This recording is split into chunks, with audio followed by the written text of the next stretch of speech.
And welcome back. We're live from Seattle, Washington, the Super Smash Bros. Ultimate Championship 2024 qualifier. Jordan, Kent, EE, and Charles.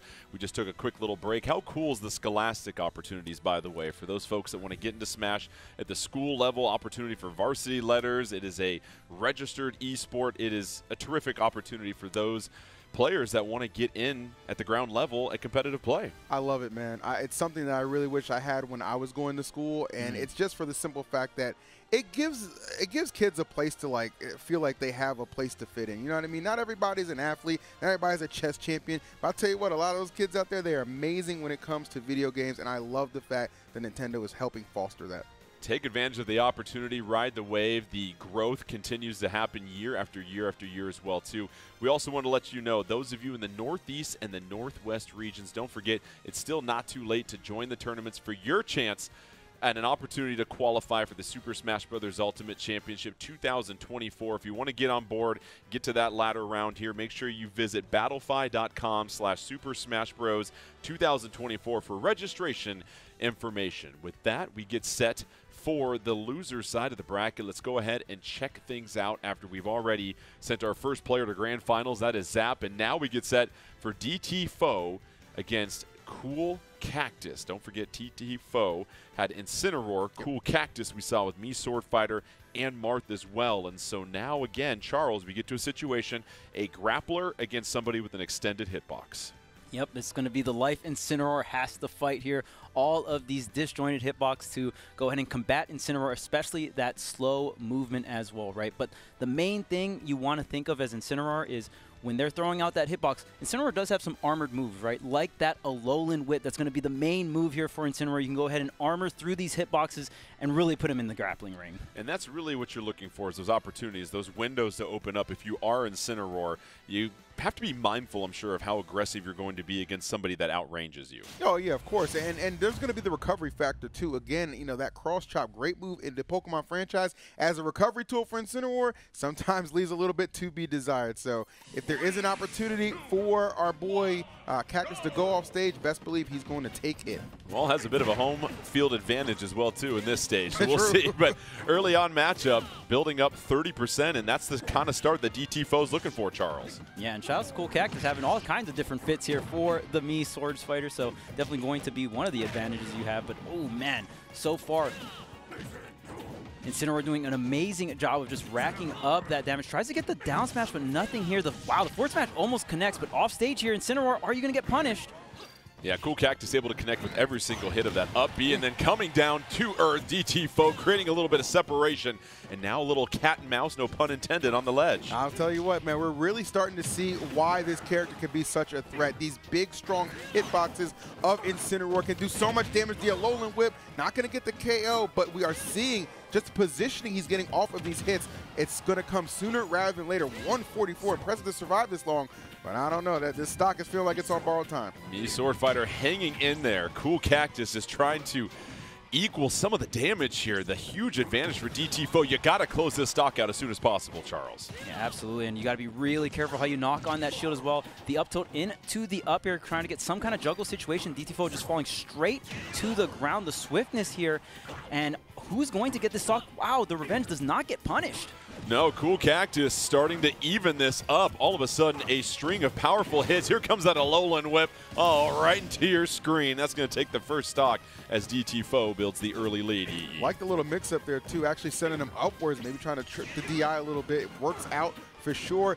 Though it took DT Foe a lot of time to actually get that KO, so that kind of allowed a little bit of a breathing room here for Cool Cactus, who, while he hasn't gotten the first KO yet, he's got him at 144. Well, now the pressure shifts to Cool Cactus to try and take this stock here, Charles, because all of a sudden, every single bit of chip damage that you're getting if you're Incineroar, that is bonus. Yeah, now Incineroar with the lead can kind of stand towards the center of the stage, throw out some of these safer Alolan Whip, especially at the center here, sending so far, tries to go for the down air dunk.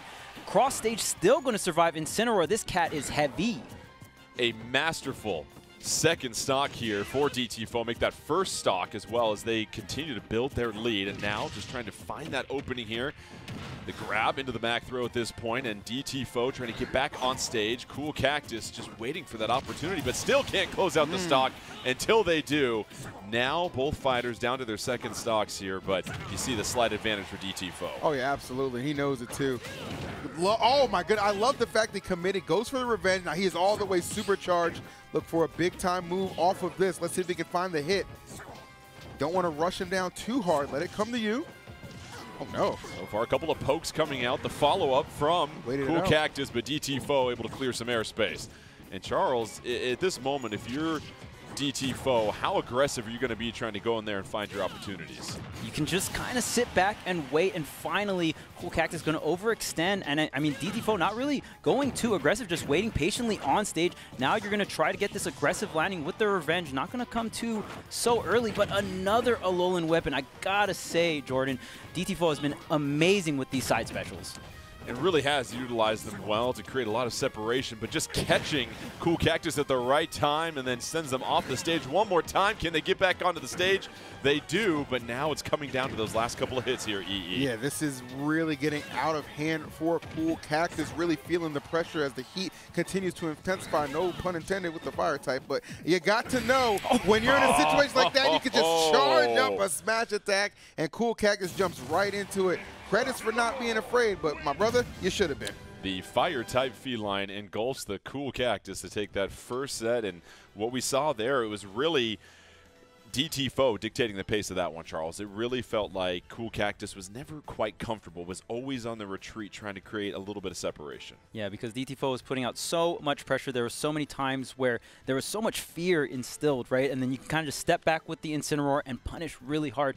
And when you get your opponent to start doing some of these options too early, that's when Incineroar can get a lot of these reactions or just hard reads, especially that up smash towards the end. When Incineroar gets these hard reads, this character hits extremely hard, so you're really going to cash out on some early stocks. That's a real good point you bring up because, EE, you have to make sure that you're not giving those opportunities to Incineroar. Those misses, those hard reads that make it predictable for a slower character to get in there. So we'll see if Cool Cactus has learned anything from the previous set, but here we go as we get set. An opportunity to advance for DT Foe. Cool Cactus hanging on for their tournament lives. I do like the fact that Cool Cactus elected not to switch characters here. You know what I mean? I mean, it wasn't particularly, oh, if we could tech this, we're going to, oh, no, it goes the wrong way. Oh, supposed to go right, not left. Oh, that's got to be a heartbreaker because you do what you need to do. You drop down low, you get the edge guard on Cool Cactus, but unfortunately on your recovery, you flub it, and you're back to even ground. Actually, it's not even because you're trailing now in percentage. No, Cool Cactus followed up, down throw followed by the up B, and that might take the second one. No, DT Foe able to stay alive here, Charles. Yeah, and I really want to see this offstage game come through for Sword Fighter. Cool Cactus has a lot of options, has the downer to cover low, and then also has those up Bs or back airs or fairs that can cover those high recoveries coming out from Incineroar. Incineroar usually going to opt to go high because of the main threat of the down air here. So I want to see if Cool Cactus can take advantage of that, and all of a sudden really in the favor of Cool Cactus, especially when that stock was looking dire for Cool Cactus. You see Cool Cactus now continuing to send DT Foe off the stage, creating that separation. Just again, the back air to close things out. Such a punish right there. Yeah, that's, I mean, I cannot believe how much of a 180 we've taken in this match. But credits to Cool Cactus when opportunities present themselves, you know what I mean? When they come knocking, you answer that door, and he has done just that. Opportunity to attack on some additional damage would be absolutely fantastic here against DT Foe. Again, keeping in mind how hard Incineroar hits. We want to make sure we don't leave anything on the table. Yeah, to your point, DT Foe has got to get a KO quickly here. DT Foe all of a sudden now falling to Cool Cactus, but there is DT Foe able to send Cool Cactus off the stage. They're down to their final stock. 54%, not bad here, Charles. Yeah, and that down smash was very clever coming out from DT Foe. Just a great way to get the punish on the dash grab. Incineroar just being so sky high, going up and over the grab and coming down with that hard-hitting punish. The nair into the spin here. Not going to be able to fully connect. The back air so close here. Oh, but wait a minute. Cool Cactus has an opening. It was critical for DT Foe to get back on this stage, but my goodness, Cool Cactus making quick work on both of the hard-earned KOs after they both kind of SD'd early on. Love those abrupt endings, okay? Love those abrupt endings because they just it's always something about exactly. Right? Always something about Smash that just keeps on surprising, and that was great. You know, I know DT4, he's got to be kicking himself because it's like, man, I really had an opportunity to be up so much within like the first, felt like 10 seconds of that match, and all of a sudden, you know, reality comes striking, and you're going to game number 3. That's tough. And it is. It just goes to show you how razor thin that margin is. Yes. And really, it was interesting because for a grappler, that was a smaller stage. But all of a sudden, struggled in that situation, Charles. And it's just interesting where you're going to see DT4 go with the stage selection at this moment. Yeah, and you got to really watch how you DI some of these moves because especially that Chakram really stayed by that normal get-up area, and then the dash attack really taking that stock so early here. Usually Incineroar can live much, much longer. So even though the smaller stage, the earlier blast zone is not really doing any favors for DT4 without the correct defense.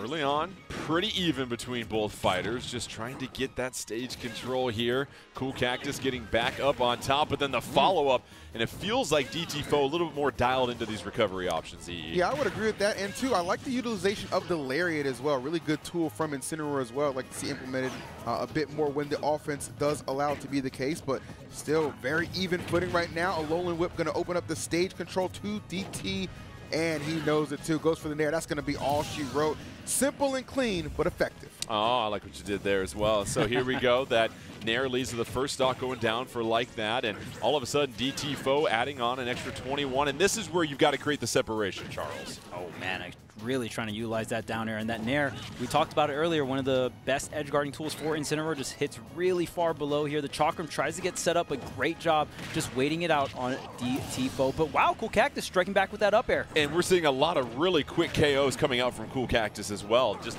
barely north of 100%. Oh, yeah, of course. And, I mean, just getting that up air as well. Again, Incineroar very heavy, so getting these early KOs on Incineroar, wow, holding out to the very last second so the stomp doesn't come through. The last little swipe of that blade was able to save things for Cool Cactus. Still alive at 131, trying to punish the recovery. Can't. Alolan Whip comes out and takes the second stock. It comes down to this. And you'll notice when that Alolan Whip came out, too, when you're at those higher percents, your brain just immediately goes to defense mode. Was holding that shield. Alolan Whip cares nothing for that, just tearing through it. That command-like grab status going to allow DT to get a very sizable lead, just one stock away, Jordan, from advancing to losers finals. Cool Cactus trying to just stay alive in this tournament, has to get back up on the stage, but red again, Charles. DT4, oh, do it to him as DT4 closes it out in style. Wow, and had enough time to go for the taunt there. DT4 knowing there was no double jump on Cool Cactus, so got a little bit of time. Why don't you show the crowd what you want to do here, and then comes through with the stomp, ending it in style. Oh, makes me want to stomp EE. And so getting that victory, that is a huge recovery there for DT4. And now they advance to losers finals where they're going to get set to take on Cyan. And this will be an interesting matchup because you're going to have the Luigi, Mario, Dr. Mario, whatever might come out against this Incineroar, and won't have to deal with quite as much range on some of those attacks, but you're going to have a very mobile brawler that's going to make things a little difficult for you. DT4 knows that he's Incineroar through and through. Cyan is the one with a lot of options to bring to the table. The Luigi, the Dr. Mario, the regular Mario, right? And all of those characters, they kind of chew Incineroar up from a combo perspective, right? Because Incineroar can really be combo food for all of those characters. DT4's defense is going to be what could really carry him through this and being able to survive a lot of that onslaught. If he can weather the storm and get it down to those situations where it's going to be kind of final hit, searching for those KOs, he has a chance. Well, let's go a little bit deeper. Let's talk about that defense. What does DT4 need to keep in mind defensively against that trio that we might see of Luigi, Mario, and Dr. Mario? Oh, right off the bat, avoid the grab. At those lower percents, you have got to avoid that grab. That is the catalyst that opens up so many options for all three of those. Most devastating being, of course, Luigi. As we know, 0 to boop, see you later. And Charles, it'll be fascinating because you've got a Luigi, you've got a Mario, you've got a Dr. Mario. Where do you think Cyan goes with this matchup against Incineroar? Yeah, it kind of just depends on where you want to all in. If you want to go for the Luigi, Incineroar is interesting because it's a character that loses to the mid-range and kind of forces your opponent into these brawler-type situations, all these scrambles, and I think Luigi can really thrive in that because when it's hit for hit, Luigi's the one that wins out. Well, let's turn the page to Yoshi's story. Luigi will be the representative here for Cyan, and we'll see how they match up. Grappler versus grappler at this point, and so far, both fighters, EE, just kind of trading blows in the middle of the stage. I think all things considered, this is one of the better stages to roll to because at least those tri-plats are going to offer a little bit of a safe haven when the opportunity does present itself. But of course, Luigi going to remain aggressive in a lot of these spots regardless. See those Zayers coming out trying to get in with the neutral air as well, and getting out of disadvantage with the Luigi Cyclone is a big thing as well. So it will make it a little bit more difficult for DT to get some guaranteed follow-ups, but it's just something you have to anticipate and then maybe just kind of counter. Here we go, Luigi trying to get into one of those combos. 3 hits there. That'll rack up the damage. Down throw follows that up. And already a stock, Charles. Yeah, Yoshi's story, the blast zone's very small here for both of these characters. We're going to see some really early stocks, and they are flying here. And yeah, that down throw into the Cyclone, very strong. And great thing that EE mentioned this as well, that Luigi Cyclone is a combo breaker type move. So sometimes you got to bait it out, and sometimes your guaranteed combos aren't so guaranteed versus Luigi. A Alolan whip to the top. Cyan able to recover safely. Out of shield options don't work for either one. Little jab combo coming up here from DT Foe. Gets back onto the stage.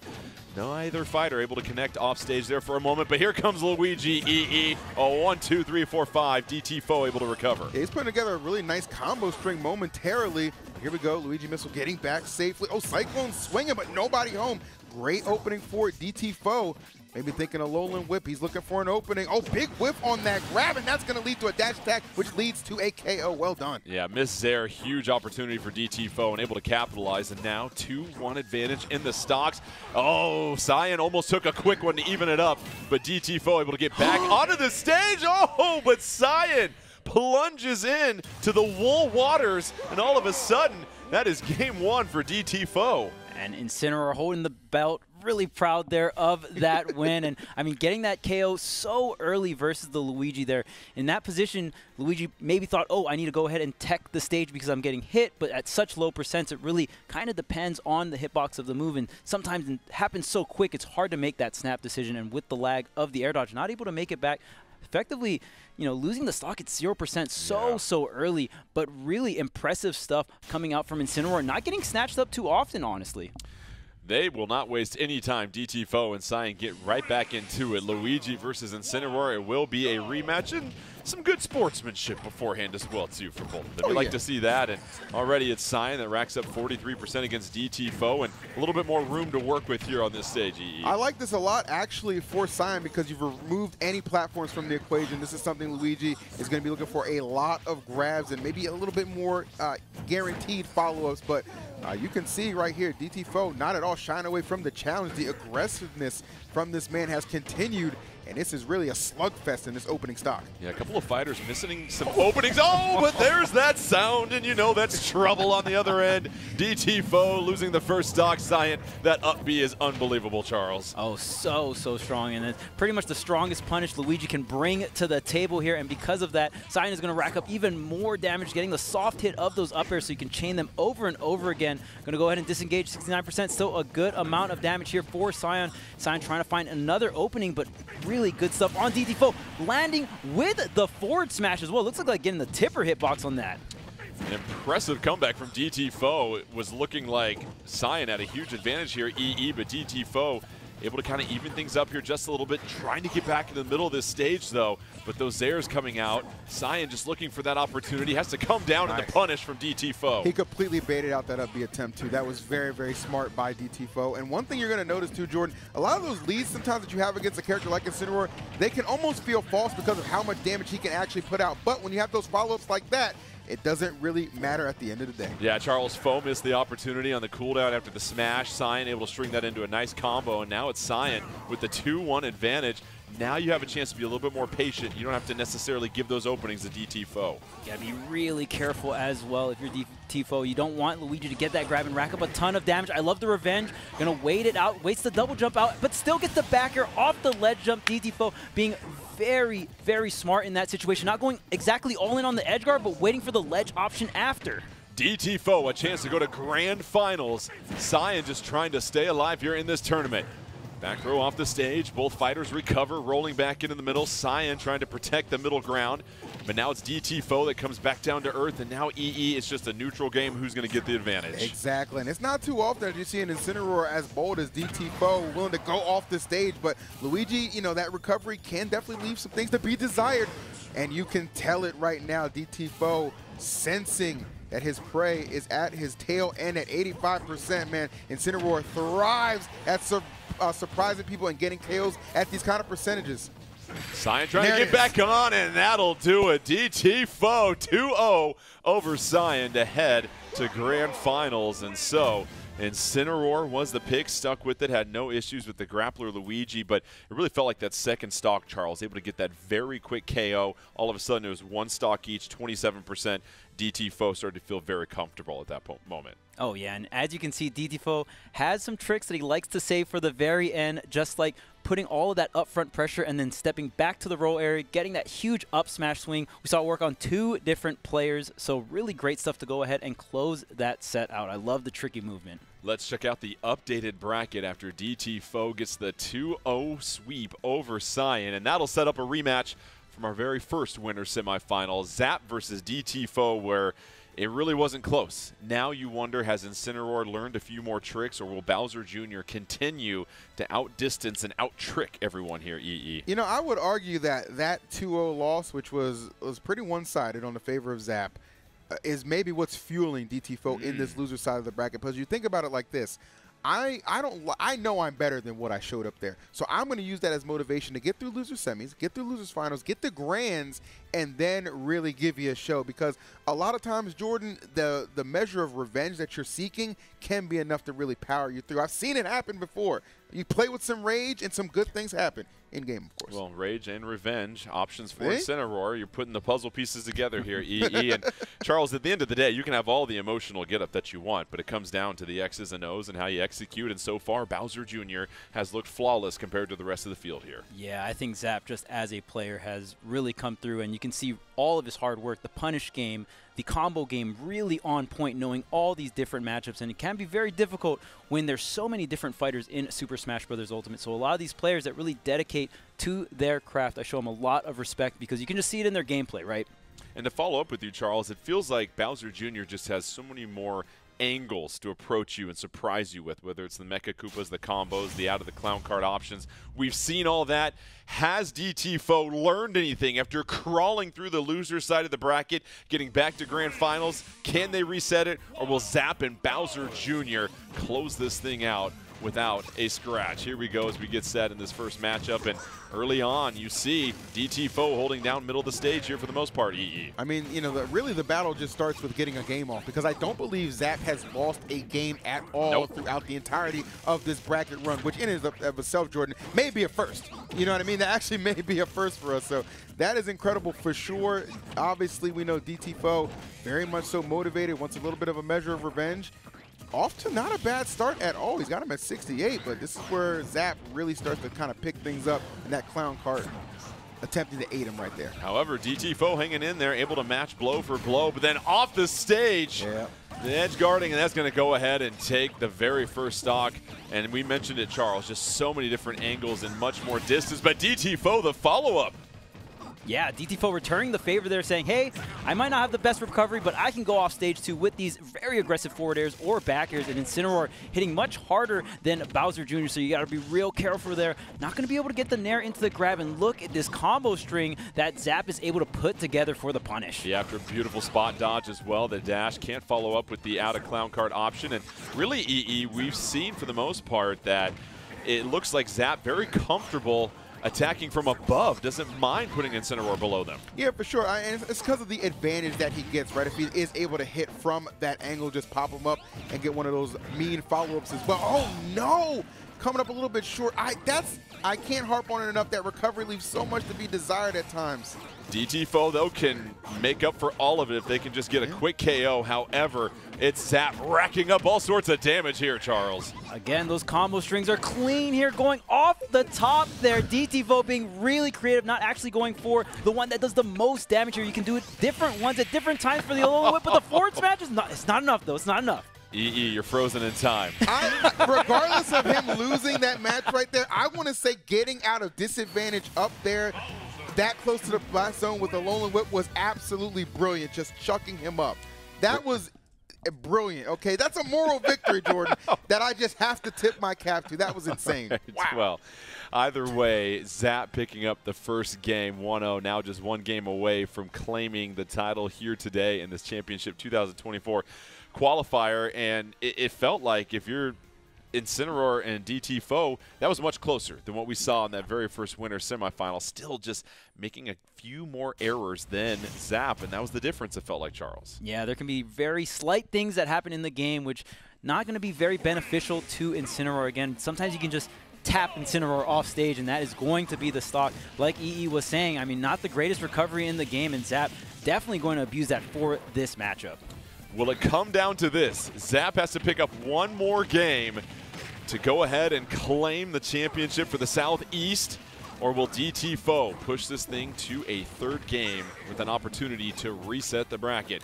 Here we go, going back and forth, holding down the middle of the stage is DT Foe, creating a little bit of distance, but we're seeing Zap being a little bit more measured in their approaches. Still not enough to get through those defenses of DT Foe. Yeah, it's interesting that Zap just has different kind of gears, right? Sometimes he's operating in, gear 4, sometimes he's operating in gear 2. He is somebody who can really kind of switch up the tempo and the pace. Now, right now, you can see him being very aggressive, understanding that, yes, that recovery of Incineroar, of course, as we harped on it before, not the greatest. Didn't even really need to do anything, just knocking him far enough where it wasn't even going to be an option.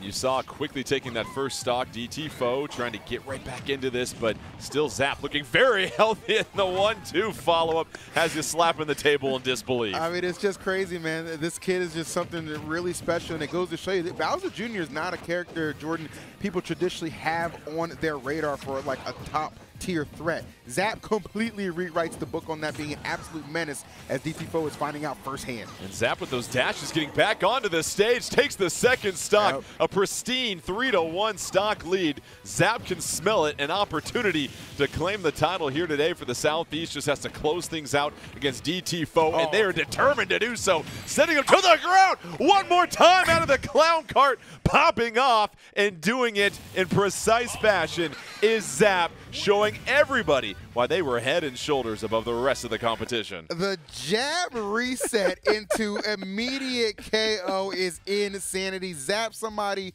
who you can tell is a little bit of a lab monster, because there's a lot of percent windows in specific situations where you have to be ready to capitalize. Clearly, he knows every single combo route available to this character, and that is why he is a champion on the day. Well earned, Jordan. And again, it's just the options that they have at their disposal every single time that they were approaching. It was you didn't know if you were coming out of the clown cart, if a Mega Koopa was coming, or even just dashing back onto the stage. It was too much pressure, too much speed, and it just felt like Incineroar burned through those 9 lives and had their heads spinning around trying to figure out where Bowser Jr. was coming from. But you see what I was talking about when I told you that he has those gears, right? We saw gear 2, and then before you knew it, it was gear 4, it was gear 5, and it was over. You know what I mean? Like, that's how quickly he can kind of switch the tempo and operate. And for somebody like Zap, somebody who's really, made his name more in the competitive Smash scene through the online world, this is somewhere where he really thrives. He's very comfortable understanding, yes, there's a lot of talent on the other side of the monitor, but why can I not be the better player on the day?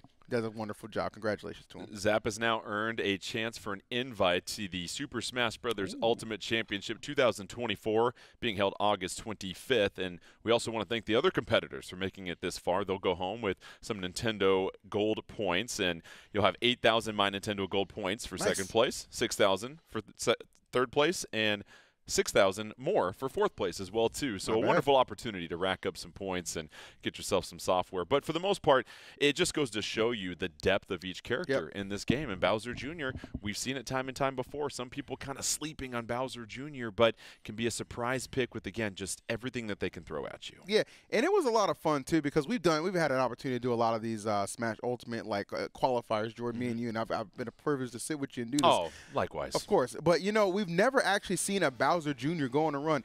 DT Foe is somebody, I think we had the privilege at a PAX East to commentate him doing pretty well, having a really good run. Was even an alternate at one point in one of the I think 2019 he was an alternate. So we know DT Foe is a very talented player and he's comfortable on this stage. However, Zab letting you know this new breed is coming to play and they ain't playing too nice. That memory of yours is a steel trap. Let's go ahead and kick it over to Charles that's standing by, our telestrator. Charles, a lot of fun in that last set there between Incineroar and Bowser Jr.